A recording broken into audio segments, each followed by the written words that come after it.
Hi, I'm Weimin. I'm a Manhattan condo broker here in Manhattan, New York, and this is the April 2021 market update.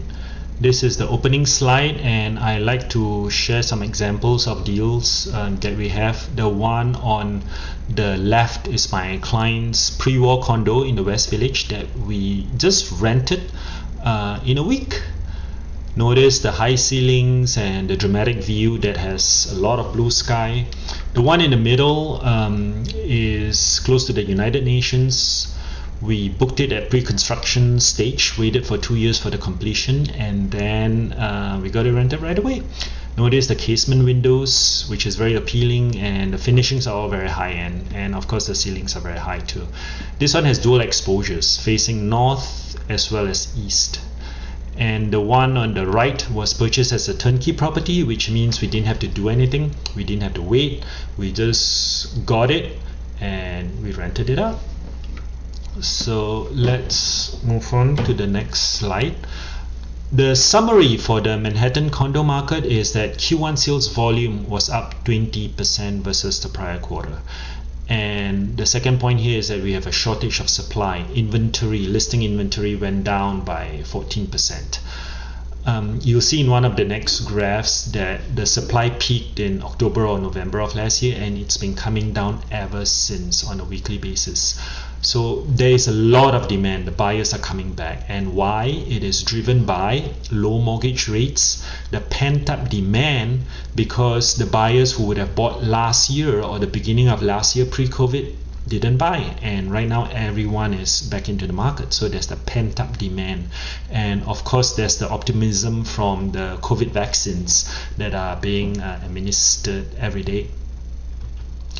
This is the historical price trend graph for a Manhattan condo. Prices increased from $480 in 1999 to $1,700 in Q1 of 2021.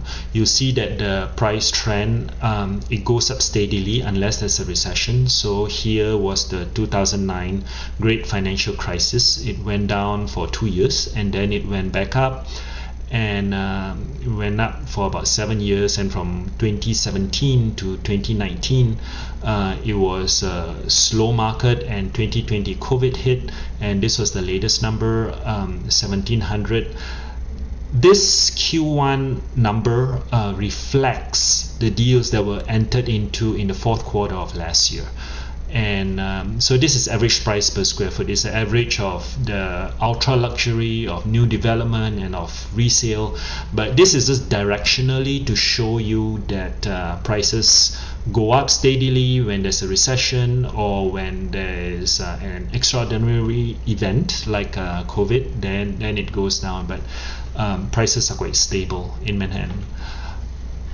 Manhattan Q1 condos, the key takeaway here is that number of sales went up by 20% here, and months of supply went down by 29%. Months of supply here refers to how many months it takes to absorb the current inventory based on the current run rate. So it used to be about 13.5 months, and right now it's at 9.6 months. So it went down.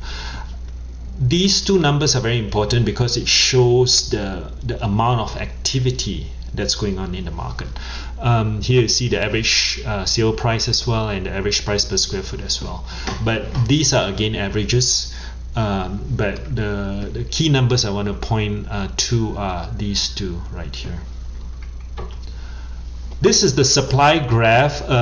If you look up top, limited supply peaked in October, November of 2020. Contracts signed exceed new listings. So that is why the supply has been decreasing every week. It peaked in November, and it's been decreasing because we have negative net inventory change. There are more contracts that are signed than there are new listings that got introduced into the market.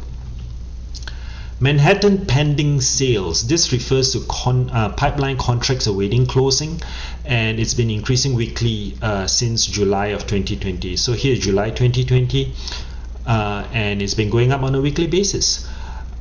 These are contracts in the pipeline awaiting closing. So if something closes, then it gets removed from this number. Okay, it's not a cumulative number. That's my point. It's a point in time number. So it's been going up weekly, and it shows what a hot market it is right now. March 2021 had the second highest deal volume since tracking.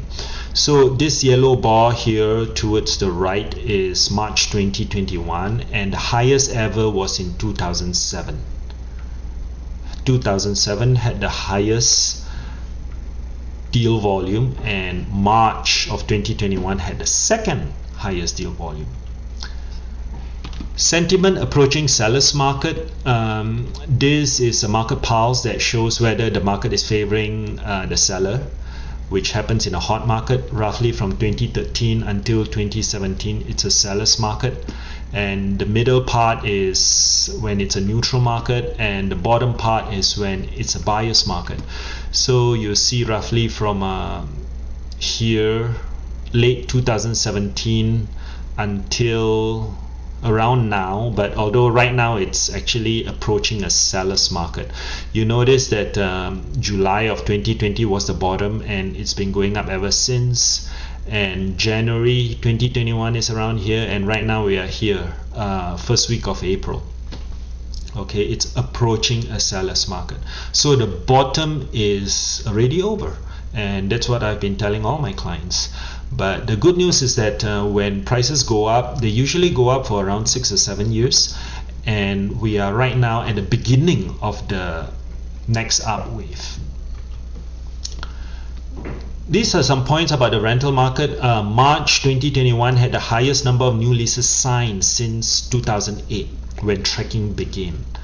Rent per square foot is at $62. It actually went up compared to the prior month, which was February of 2021, and median rent rose for 4 straight months now.